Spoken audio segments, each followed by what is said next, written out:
All right, great afternoon. Good afternoon, everyone. My name is Sarah Clark. I'm the Chief Legal Counsel for the Ohio School Boards Association, and I am joined today by Katie Johnson, who's the Deputy Executive Director for OASBO.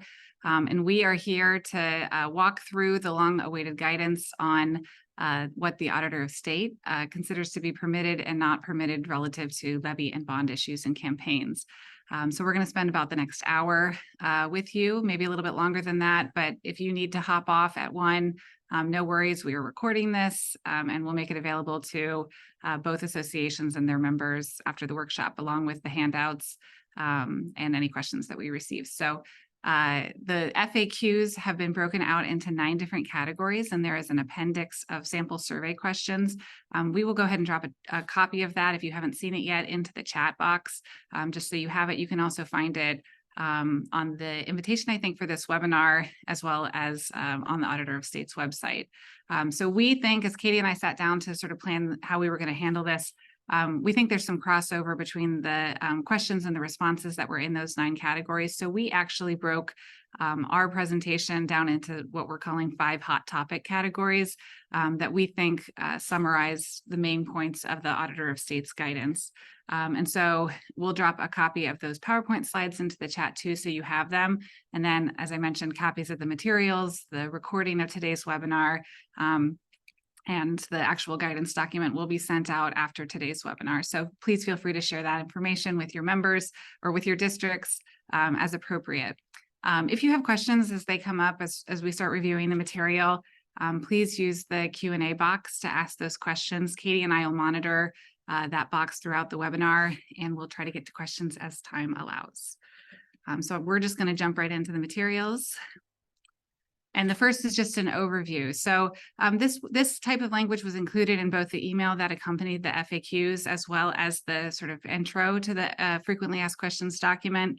It stated the purpose for why the Auditor of State did this, and basically they're providing guidance to what they consider to be permitted and not permitted under Section 9.03 of the revised code. They say in several places that they're doing this and will review any complaints that come in under the full tone and totality of actions that the district takes. So they're examining the entire efforts that have been undertaken by a district on these matters towards the levy campaign when they evaluate whether any lines were crossed. And they purposefully crafted these FAQs to lay out a conservative approach. So they acknowledge that different circumstances are going to come up that maybe these questions don't apply to or don't address. And they strongly encourage districts to work with their legal counsel on any questions that come up, including some of the ones that are in here. And Katie and I will flag some areas that we think warrant maybe a closer review from legal counsel too as they come up. These, as I mentioned, their guidance document focuses on Section 9.03 of the revised code. We're going to briefly review those laws that form the basis for the Auditor of State's guidance. I think it's important to note that those laws weren't updated. So this isn't new laws that we're talking about, and nothing sort of forced the Auditor of State to update this in the form of legislation or anything like that. But the basis for these laws is important because that's sort of what forms the foundation for the Auditor of State's guidance.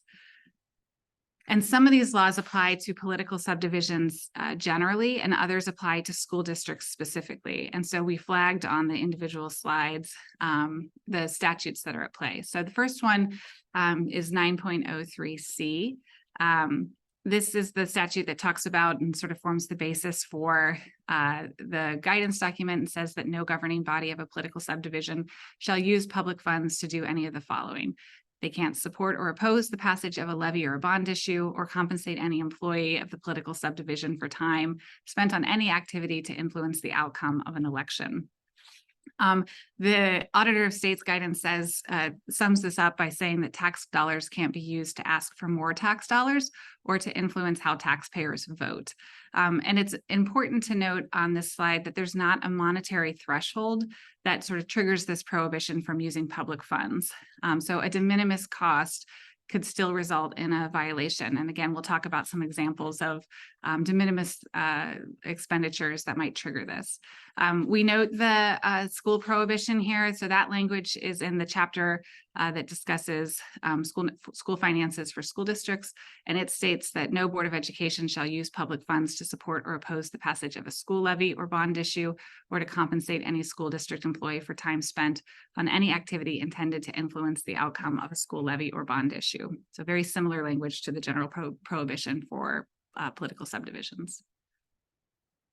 The next section is 9.03D, and that prohibits individuals from knowingly contributing towards or conducting a direct or indirect transaction of public funds to the benefit of a political action committee.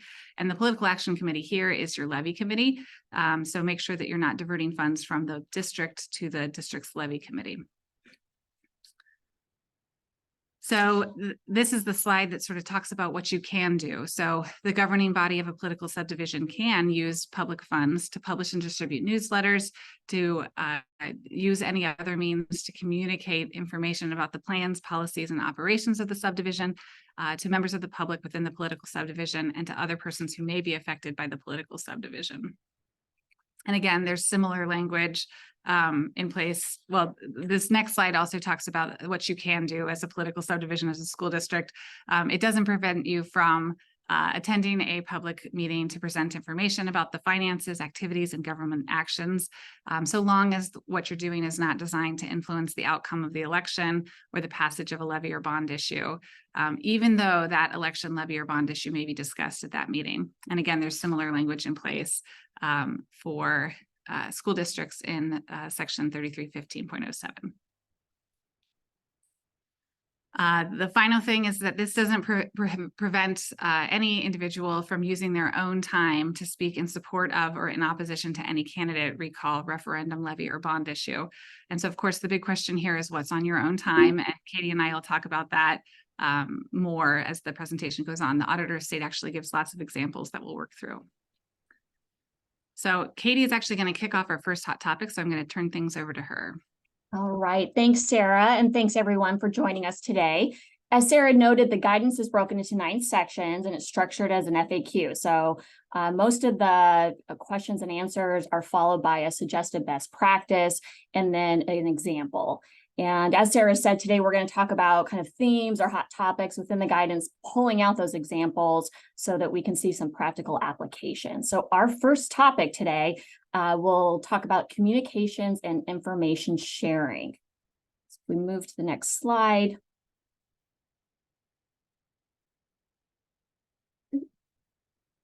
There we go. All right, so what can you do? So districts are allowed to provide factual information about a levy.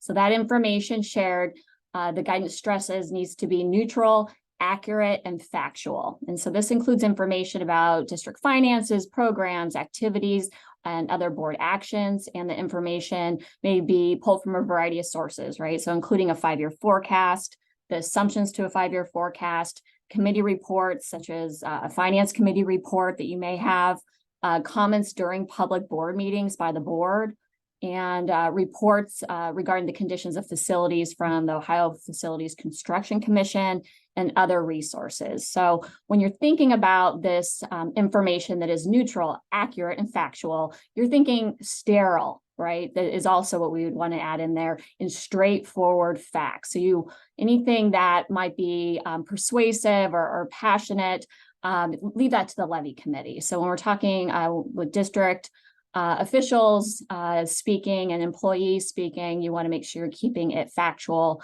while on district time. Another thing that is highlighted throughout the guidance is a suggestion to have a board adopted statement of facts or talking points. So this is identified as one of those best practices.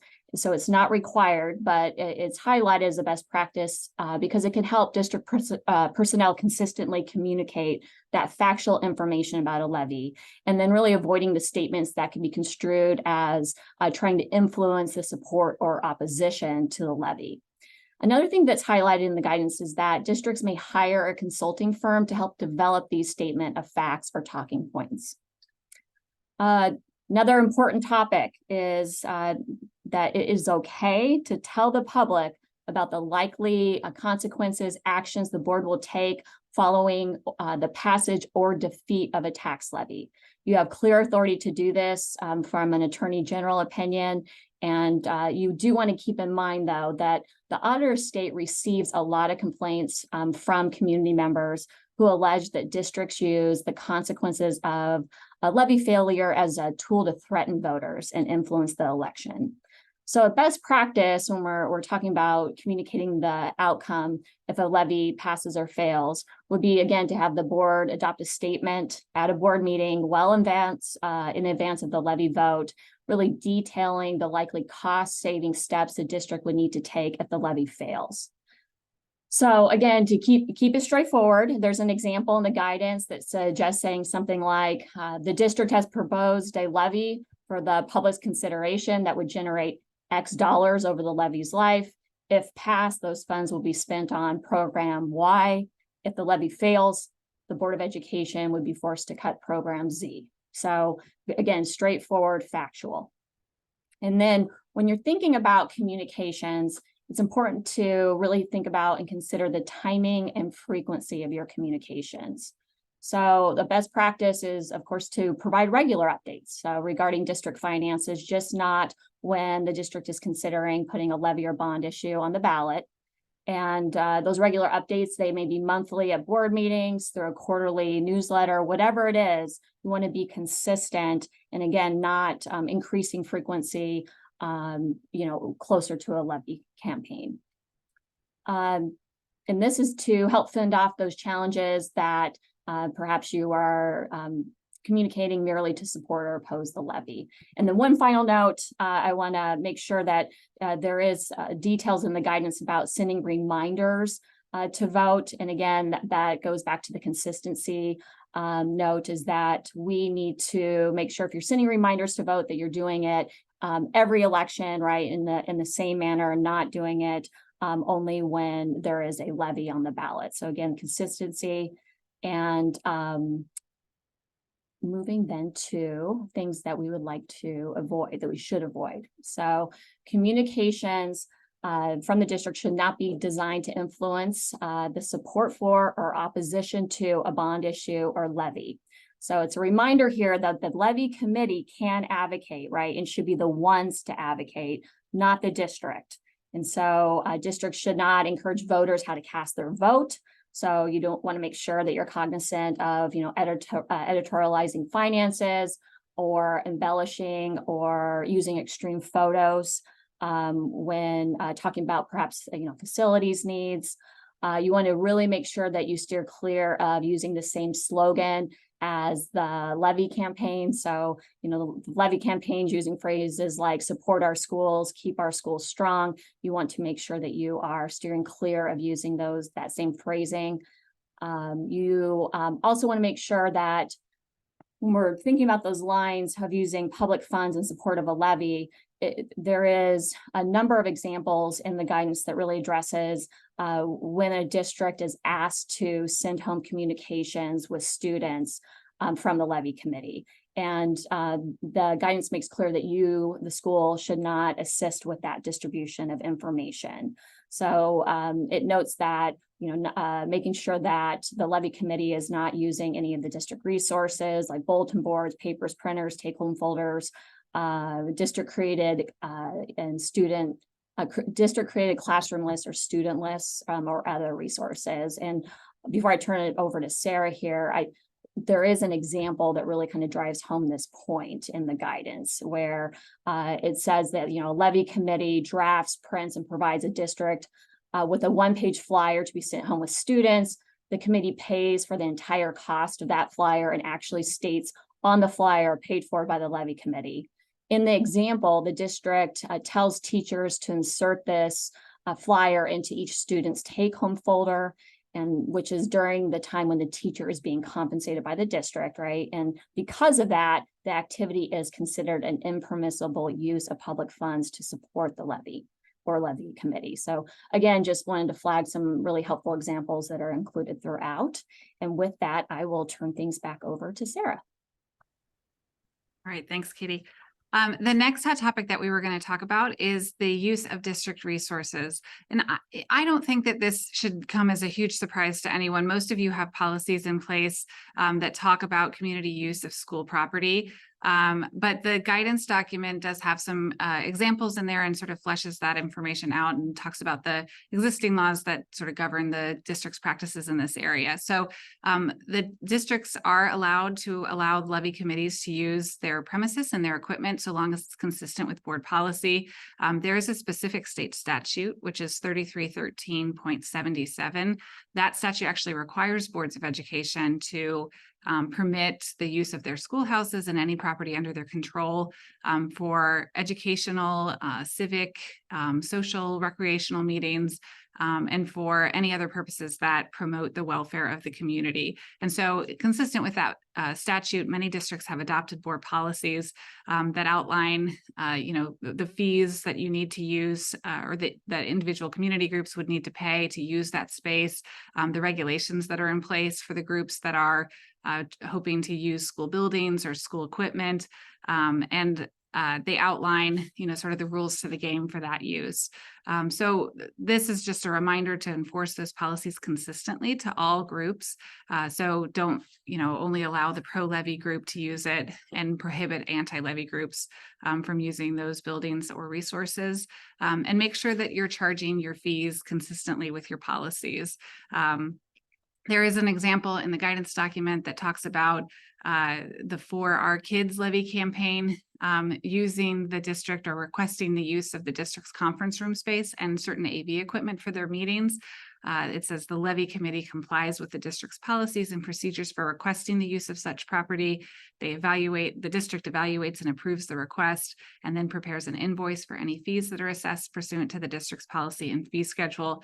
And the Levy Committee remits full and timely payment to the district. So that was an example of permissive and allowable action that the district's levy campaign complied with the policy consistently.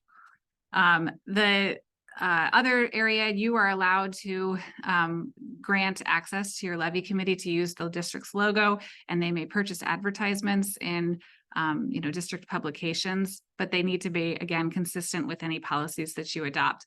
I know that a lot of districts will adopt branding policies for district logos. They'll outline sort of the rules to the game for requesting access. That has come up with in the groups like booster groups who want to use the logo, or even candidates who are running for office. Just make sure that, again, you're applying those consistently with for the levy committee, that you're applying those consistently with the other groups who maybe are requesting those logos. And then again, same, you would need to provide that to any anti-levy group that is also asking or requesting that. Some things to be cautious about. So some districts have bulk mail rates. There is a U.S. postal regulation in place that actually prohibits a bulk permit holder from allowing others to use the permit. So districts are prohibited from allowing levy committees to use the district's bulk rate. And that's not under the Auditor of State's guidance, that's under the U.S. postal regulations. So just keep that in mind. The other thing is we've talked briefly about de minimis expenditures. The Auditor of State's guidance talks about storing levy campaign materials on school grounds. So remember, there's no monetary threshold that triggers this prohibition. So using public funds, even if it's de minimis, like storing items on your school property, could be viewed as a de minimis expenditure that would be prohibited under this statute. All right, the next hot topic is the kind of, I think, the meat of the guidance and the area where we probably have received the most number of questions. So this is sort of what is the ability of public employees and officials to engage in certain levy activities. And so the goal of the guidance, I think, is to sort of balance the district's administrators and staff and board members' First Amendment rights to engage in political activities with the prohibitions that exist in that section 9.03. So as I and Katie went through this guidance, we put together this chart that I think acknowledges some of the distinctions that the Auditor of State tries to make with regard to the activities of public employees and officials in this area. And so I think it's start with just a recognition that there are different ways and different times that public officials and employees can speak on some of these topics. And so the guidance makes this distinction between activities that occur while the public employee is on their own time, and we'll talk in a few slides about what that means, versus activities that occur while the public employee or official is being compensated by the district. And then again, Katie talked about the importance of providing neutral, accurate, and factual information, and sort of the idea that that information then would be different than the language that attempts to influence the passage of a levy. And on a slide, this looks very clean and clear and pretty, but there is this recognition, right, that you're going to have categories of speech that fall into each of these, right? You could have speech that occurs while the public employee is on their own time that attempts to influence the passage of a levy, or you could have speech that is neutral, accurate, and factual information that is also being shared by that employee while they're on their own time. And likewise, the opposite side of this chart could also have situations. So you kind of have four categories of speech that, you know, depending on the activity and the actual language that's being used and the timing of when it occurs, the answer to the question of can an employee do it is going to vary. And so we're going to spend the next several minutes sort of walking through the examples that that are provided and how these four categories of speech play out. So the first category that we're going to talk about are those activities that occur while the public employee is being compensated by the district. So that upper sort of right box, if you're looking at that chart. And as Katie mentioned, that is, you are permitted in those situations to provide neutral, accurate, and factual information, and to answer questions about school finances, activities, and board actions that come in. So the guidance document talks about best practices of designating an employee that is responsible for answering these types of questions about the levy. And I think that part of that is to just ensure that somebody's providing a consistent response. I think the talking points or the statement that Katie talked about earlier is also designed to do that, to just make sure that the district has sort of its talking points in order. And so designating a single point of contact for the district is one way to do that. The other thing that they suggest is adding a disclaimer to communications, both verbal, I think, and in writing, that says that the information that's being provided by the district is factual and that district personnel aren't permitted to advocate for or against the levy during times where they're being compensated by the district. And again, Katie already talked about this, but not only that you may compile, analyze, and create reports, but that those documents are actually helpful to the district in creating their position on some of these levy issues or the need for a levy. Also permitted are the opportunity to meet with the Levy Committee to answer any questions that they have. And again, providing those neutral, accurate, and factual information pieces. And again, opportunities should also be provided to the Anti-Levy Committee. You can also attend trainings like the one you're sitting through right now about the type of activities that are or aren't appropriate related to levy committees.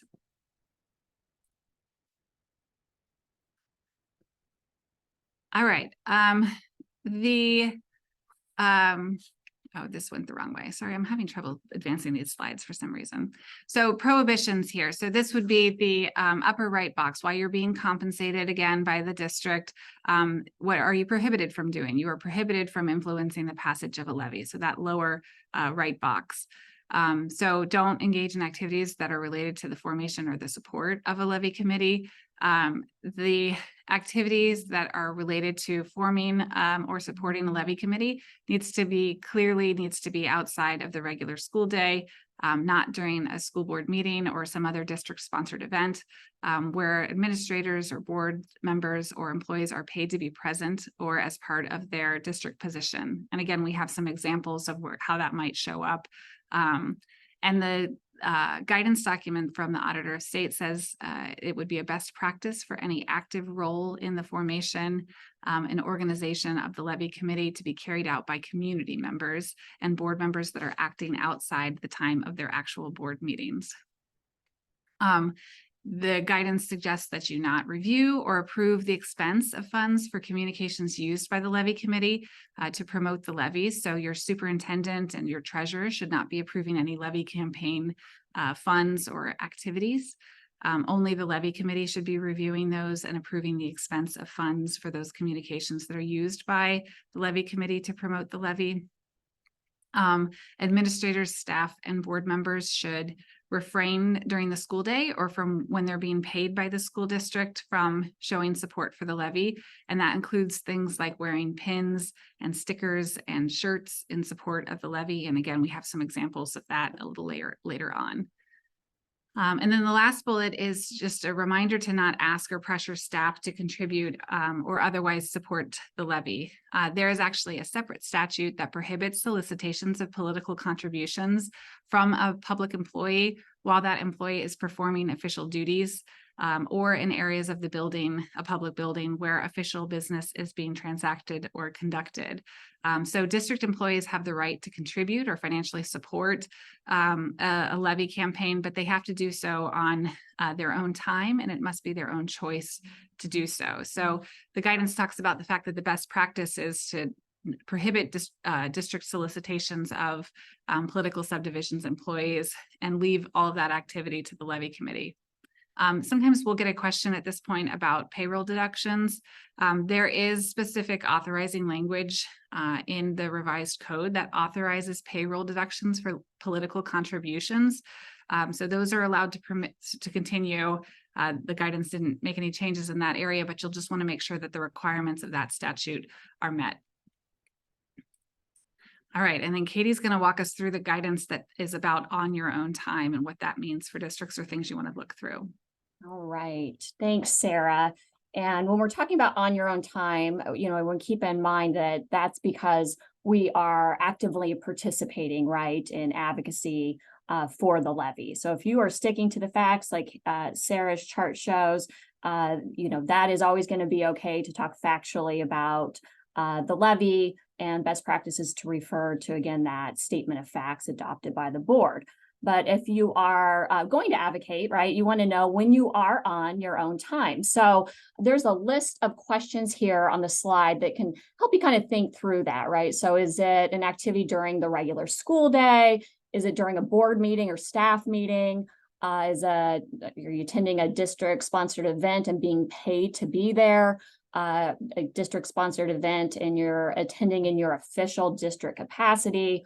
Have you taken paid time off? And we'll get there. And then finally, can you otherwise demonstrate that you were not being compensated at the time of the advocacy? So it's important to think and recognize that the answers to these questions are different depending on whether we're talking about board members or if we're talking about superintendents and treasurers. So a board member is only compensated for attendance at board meetings. So your own time to engage with the levy campaign activities, you have more of that time, right? So when we're talking about superintendents and treasurers, they're compensated based on the performance of their job duties. So it's more difficult to differentiate when a superintendent treasurer is being paid with public resources since their work hours are more irregular. Let's move into the next slide. So what can we do when we're talking about on our own time and helping to document and differentiate that? So when district personnel, you choose to influence, right, or advocate for the passage of the levy, and it's during work hours or times when the public might reasonably expect that you would be compensated by the district. The guidance says to submit for and have the district approve to take paid time off. So that's personal or vacation leave, or otherwise be ready to demonstrate that you're not being compensated by the district during the time you are engaging to influence or advocate for against the levy. The guidance makes very clear that this paid time off is not considered regular compensation by the auditor of state. And as it relates to board members, they may advocate, right, for a levy during times when they're not attending board meetings and being compensated. However, the guidance does say specifically that board members may explain and support their vote to place a levy on the ballot during a board meeting. So what to avoid?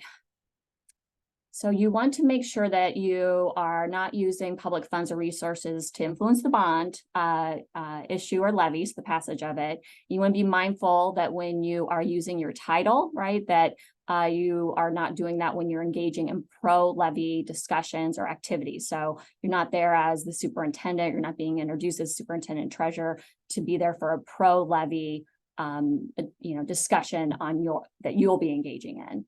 And you want to make sure that you do not engage in pro-levy discussions or levy committee matters via district email, except during, really normal business activity. So, responding to a public records request, of course, right? You that's part of a normal course of business, but otherwise not using district resources to engage in the pro-levy discussions or with the levy committee matters. And finally, districts need to be mindful that they may not use disperse information, again, on behalf of the levy committee. We've already talked about that, but just put a finer point on that. So even during non-working hours, you may not use district resources email to distribute information. So let's go through some examples and the guidance that kind of helps apply these concepts and principles. So here is our first example pulled from the guidance. The next few examples you'll see on the bottom right-hand corner. It has the page number and question that we're referring to if you want to refer back. And so this question is showing really what it means when you are on your own time and what you can do and showing your support for the levy. So high school football coach is at the game, and he or she is being compensated by the district to be there. That they should not be wearing a pro-levy campaign button. However, the treasurer, who is there as capacity as a fan, right, or a parent maybe, and they're not being paid to be there as the district treasurer, it's not part of their duties, they may wear the pro-levy button because they're not performing, again, their official duties as a treasurer. There's another distinction in the guidance that puts a finer point on this, is that it says then a high school band director cannot wear a pro-levy button during a district organized concert, even if it takes place outside of the normal school hours, since this activity would be required of that band director and is being compensated by the district for that activity.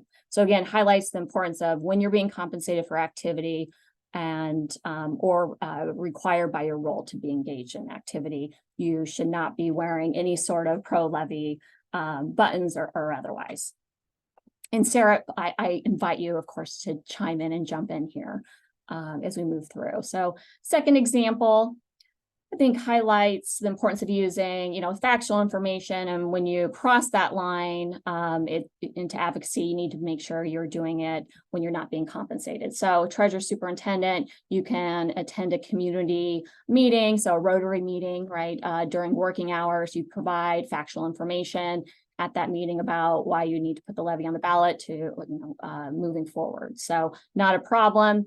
However, if that same administrator then attends and actively engages in advocacy later that day at a pro-levy committee event, then that administrator would need to make sure that they are taking a personal or vacation day and not being otherwise compensated by the district to be there before they engage in that advocacy. Hey, Katie, we had a question on the last slide that's a follow-up question that I think maybe we just addressed right now, because I know it's something you and I have talked about too, if you want to take a quick second or a quick pause. So somebody had asked, well, what happens at the football game when the treasurer wearing the button, but is approached and asked questions that would force them to slide into discussing school business?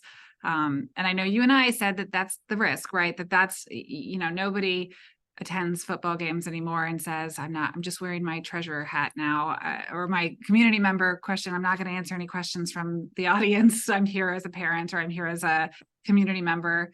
And so I think that, the conservative approach would be for those individuals to not wear the pro-levy button because they could very quickly be asked to sort of slide into those discussions.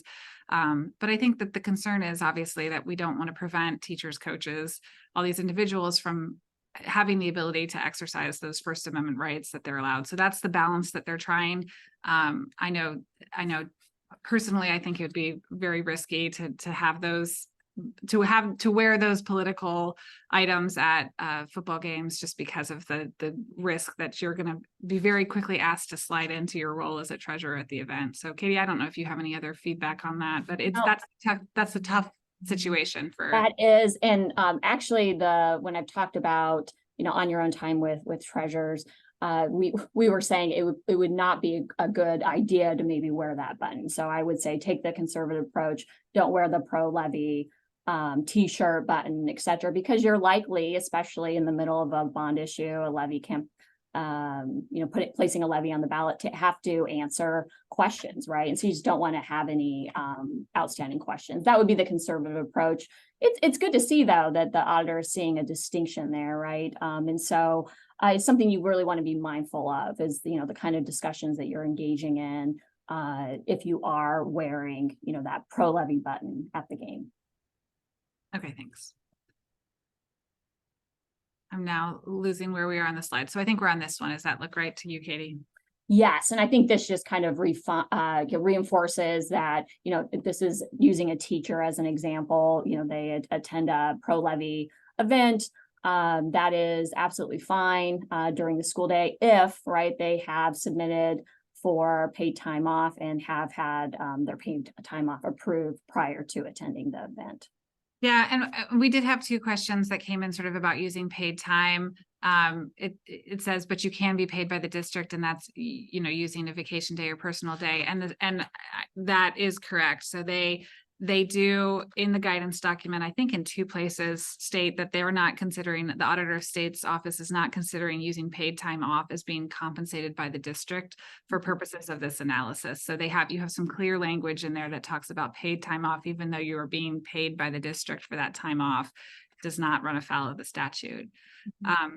There was one other question about sort of requiring individuals to take personal or vacation leave if the levy activity is at 7 p.m, which is after the normal workday. And I think that kind of comes up on this one. Again, from my perspective, it depends on what your regular workday is and how regular that workday actually is for your individual. So this is a teacher who doesn't normally work at 7 p.m. at night. Probably easier for that individual to show that they're on their own time at that 7 p.m. time slot, whereas you may have a superintendent or treasurer who routinely work at 7 p.m. at night. And so maybe it's more important for those individuals to take a personal or vacation day to demonstrate that they're on their own time. And right. And another thing to keep in mind is that if you're attending any sort of meeting and all you're doing is keeping to the facts, right, it doesn't matter. So that's another thing, I've really emphasized with the treasurers I've talked with is, if you're keeping it to those factual points that, best practice, right, is to adopt the statement of facts from the board, then there's not going to be a question. Great point. Okay.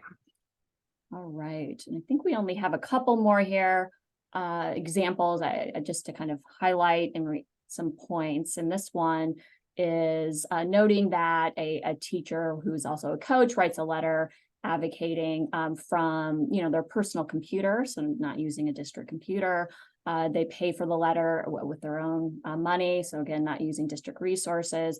And then they sign their letter with their name, not attaching themselves, right, to their official role with the district. So not saying Katie Johnson, comma, 5th grade teacher or something, right? And so that this all checks all the boxes. And so there is not a problem with this action. Now, the thing to take away is the importance, I think, of not using your official title in communication when you're talking about advocacy. So, Sarah, I know we talked about kind of a nuance here when I think I got a question about, what about a board member who may write a letter explaining why they voted yes to place the levy on the ballot and then sends that in to the newspaper and signs, as a board member. And we're going to look for kind of, I think, additional clarity on that point. But if you're sticking to, the reasons why you voted yes, I mean, you can say that in a board meeting, right? That says very clearly in the guidance. So likely okay, still open question, I think. I don't know, Sarah, if you have anything to add. Yeah, we talked about the fact that, that use of the board member title in the letter of the editor is maybe the problematic or potentially problematic. Again, there's clear language in the guidance that talks about your ability to say, here's why I voted yes.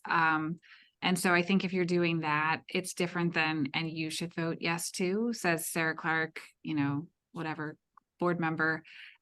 So I think we're checking to see if that is a distinction that the auditor of state would make, but those would be the sort of cautionary things. Again, if you're writing in your individual capacity, or even as a board member and saying, here's the rationale for why I voted yes when the decision came up before our board, I think you're okay.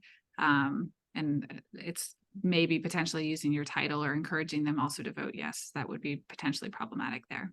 Mhm. Okay. The final example here, again, is just highlighting the importance of not advocating while being compensated by the district. So this is a board member who is advocating clearly outside of a board meeting, is not being compensated for their time when they're participating in the advocacy. And just kind of a final note that, this would be fine. We want to make sure that the board member wouldn't be using district resources in their advocacy.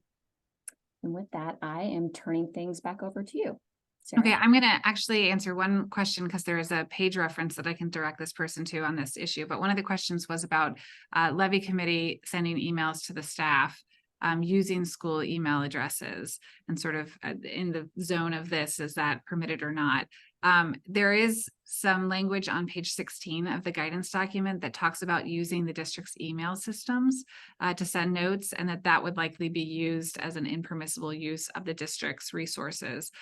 If the question is about sort of pulling access or gaining access to lists and having the Levy Committee send those emails directly, the policy, some districts have policies that sort of regarding how you pull those lists or how you request those lists.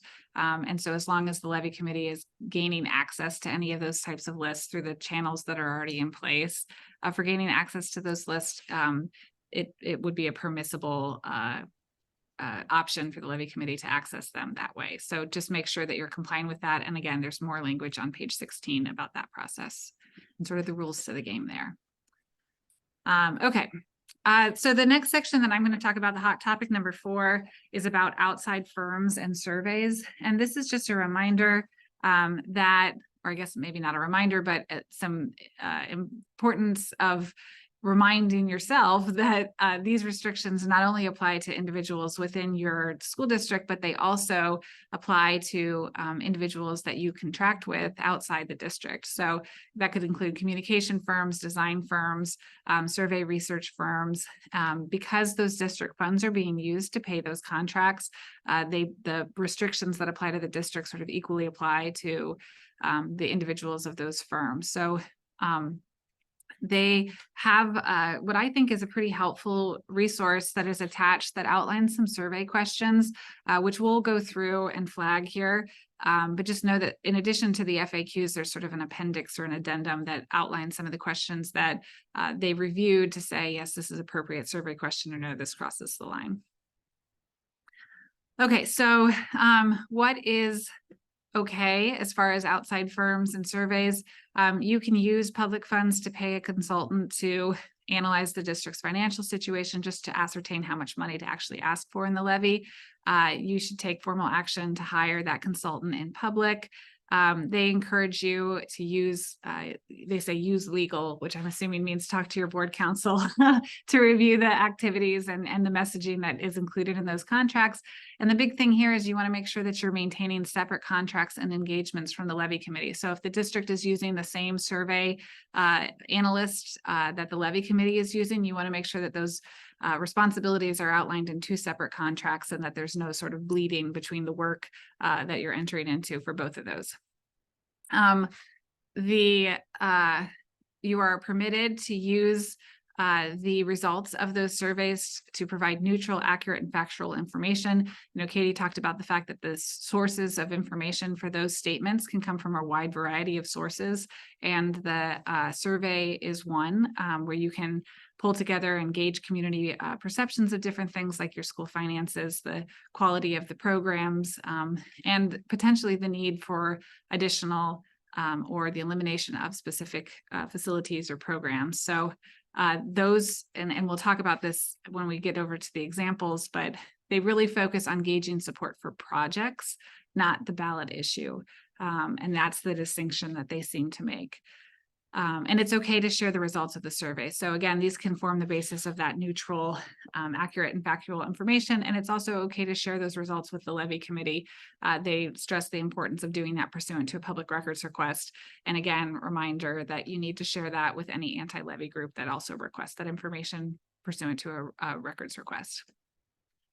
So areas to be wary of, don't hire somebody specifically to assist with activities that are designed to influence the outcome of a levy. So you can't award a contract to a design or an architectural firm if it indicates that their proposal includes some amount of money that is going to be paid by the firm to support or help run the pro-levy campaign. I don't know that anybody does this, but make sure you're not instructing those consultants or firm to provide specific findings for or against the levy when they do their work. And again, make sure that you're creating sort of clear distinctions between the district work and the levy campaign's work in those contracts. You also want to make sure that you're not requiring, either in the RFP or in the actual contract, the consultant or the firm to contribute or fund the pro-levy campaign.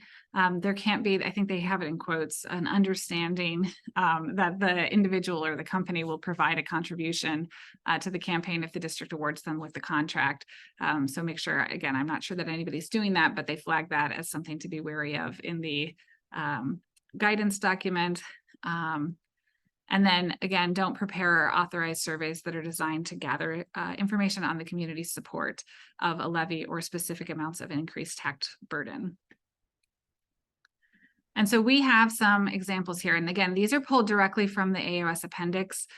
So we didn't create these as examples. They're the ones that they outline in the survey addendum. And we don't need to get into these too much, but the first one here, I think they thumbs up it or approve it because it seems to be gauging community perceptions of the quality of the school facilities. So they're talking about whether it's time to move forward with, projects that are designed to renovate and rebuild the district.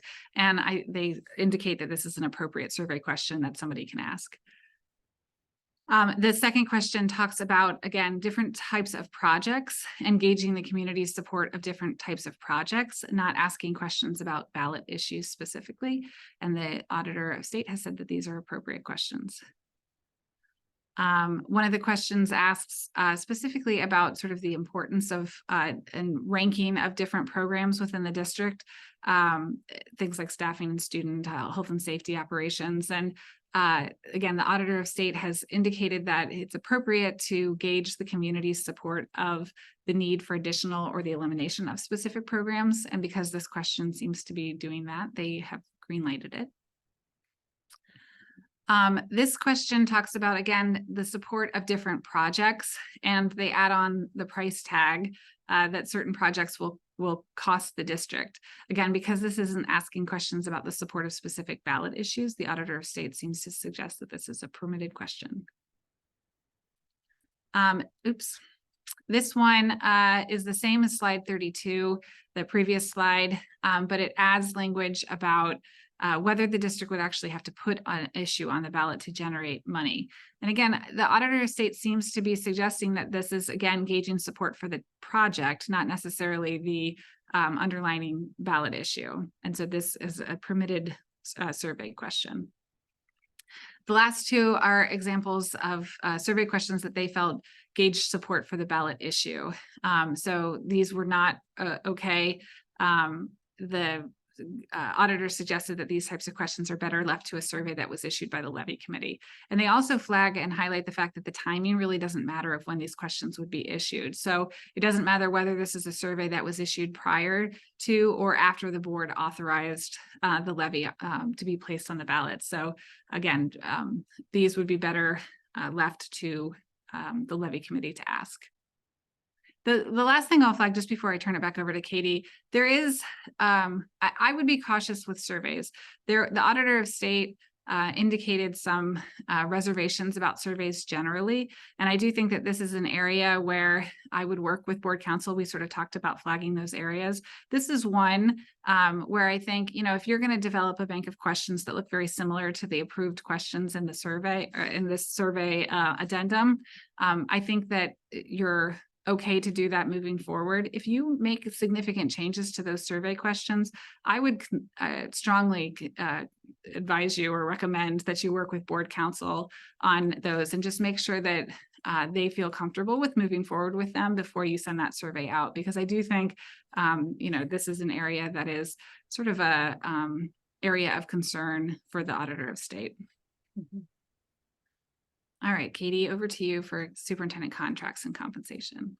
All right, thanks, Sarah. And this is our last topic, and then we'll turn to some of the questions here that we've received. So what can you do when we're talking about superintendent treasurer contracts and compensation as it relates to levies? So the guidance makes clear that boards may consider a number of factors when selecting a superintendent or a treasurer, and one of those factors might be a question about the levy activity that the candidate has engaged in. But that should not be their sole focus, is the success of passing levies. And instead, the guidance suggests that when you're talking to a potential candidate and asking questions and interviews, to really focus on the competency of the candidate regarding their understanding of Ohio's levy laws, and really knowing and appreciating the consequences of noncompliance. So that's the strong suggestion, is to really look at, do they understand where the lines are drawn when engaging with the levy or bond issue? And then what to avoid. The guidance makes clear that there should not be language included in employment contracts that would require the superintendent or treasurer to pass a levy or include that as an expectation of employment. And, on that note, they said that it's prohibited to link compensation or bonus payments, linking that to the passage of a levy. Very clear lines there. All right. So Sarah, we have a handful of questions here. The first one I'm seeing is, can a district send home its board approved statement of facts? I would say yes. Yeah, I would say yes too. So again, communications can get sent home as long as they're neutral, accurate, and factual information. And your board approved statement of facts should be all three of those things. So I would say yes, that would be a permitted option. Okay, kind of moving to a similar topic, discussing the likely consequences of what programs may be cut if a levy doesn't pass. This can only be shared by the district if the board has adopted a reduction plan. And the answer is no. I think if you are going to have a consequence of a levy discussed at a board meeting, what you want to do is you want to make sure it's discussed somewhere in a public meeting. Ideally, you would, as a best practice, have a statement of facts, right? And that would be included in it. Yeah, I think this was something that I think we had some initial conversations about. So it may be something that was based off an earlier version of the guidance too. There was a sort of encouraging districts to pass these statements of, I forget what they call them. Katie, help me. What are we actually calling them? The statement of facts. But statement of facts. Let me see here. You're right, Sarah. But there was some conversations about, sort of the importance or the goal of getting boards to have these conversations, again, to sort of prevent this idea that you're using scare tactics to have your community weigh in favor of these. And so I think that having the board pass these plans helps the district show that this isn't a scare tactic, that this is, something that the board is going to move forward with. But as Katie mentioned, it's not the only option. And the guidance does talk about, the fact that you can use additional information and that you're not limited to sort of only approving this or sharing this information if it was approved by the board. So I think that may have been an earlier iteration of it. And Katie, I don't know if you have anything else on that. No, and I think you're right. I think that was an earlier iteration. And I do think, really what they're getting at here is the first time that you're talking about the consequence, and we all may assume this, right? So if the levy fails, of course, we're going to have to cut programming. And so just making that assumption really explicit to the community. I think, those of us who work in school districts and interact with finances, I mean, of course, that's the natural consequence, right? That if you don't have money, you're going to have to make changes, but really making sure that's clear early in the discussion. I'm going to jump on a question that I think I can answer easily so that the hard ones are left for you, Katie. So there was a question in here that asked, can employees donate to a levy committee through payroll deductions? And yes, there is a specific statute that allows you to make payroll deductions for political contributions. That section is 3599.031. There are some specific requirements to that statute that need to be met in order for that payroll deduction to occur. So you'll just want to make sure that the district is following those. But yes, there is a ability to do that in the statute. All right. Looking at a question here and says, can a treasurer of the levy committee be an hourly employee of the school district who's performing the treasurer position after regular workday hours? And the answer is yes, right? So you can engage in advocacy on your own time. You would want to make sure it's clear and you document that when you are serving in that role, it is clearly outside the work hours. And if it's an hourly employee, I think that's easier to do than if you're in another position. Yeah, there's a question in here about what constitutes an anti-levy group and whether they need to be formally organized. And I guess I would ask why. So the question of, do you have to provide access to these groups, I think is why maybe it's important to know whether it's an anti-levy group or not, sort of formally or informally. But in most of these policies, it gives individuals access as long as they're complying with the rules to the game and the regulations that the board has had in their policy. So I think whether it's a group that has been sort of formally organized with the Secretary of State's office, or whether it's an informal group that has requested access to the community facilities, I guess it's more about, are you following your policies that give individuals access, as opposed to whether they're formally organized or sort of an informal group. Katie, do you have any other thoughts on that? I'm trying to think of other times where it would matter whether they were formally organized or not, but in most cases, if you're providing access to anyone, you need to provide it to everyone. Right. And the last one here, so if a board provides a monthly stipend for a mobile phone, can it be used after office hours for supporting a levy? So, I think that falls in, is that a district resource, right, that you're using? I think when in question, don't use your mobile phone, right? If it is provided by the district. I don't know. What do you think, Sarah? Yeah, I think that's a tough question. And I would say, that again, I would agree. If you have a question about it, use something else. Don't be the person who makes those calls. Could you argue that if you're only getting a stipend, then that means, if your bill's $120 a month and you're only receiving a $40 stipend from the district, that you have $80 of non-district funds to use to call? I mean, yes, but I guess if you don't want to get into that, then I wouldn't get into it. And I would make it very clear that you're not using it for supporting the levy. And again, going back to sort of the original slide, if that's all that you're doing, I would be surprised if the district or the auditor of state comes in. They're looking at this again from sort of the totality of the circumstances. And so if they said, you made a 6-minute call on Tuesday with your phone and you receive a $40 stipend, I don't think that's the type of thing that they're flagging or sort of looking for. I think it's, a greater, so yeah, they say totality of the circumstances and sort of the tone and totality of what's happening in the district. So.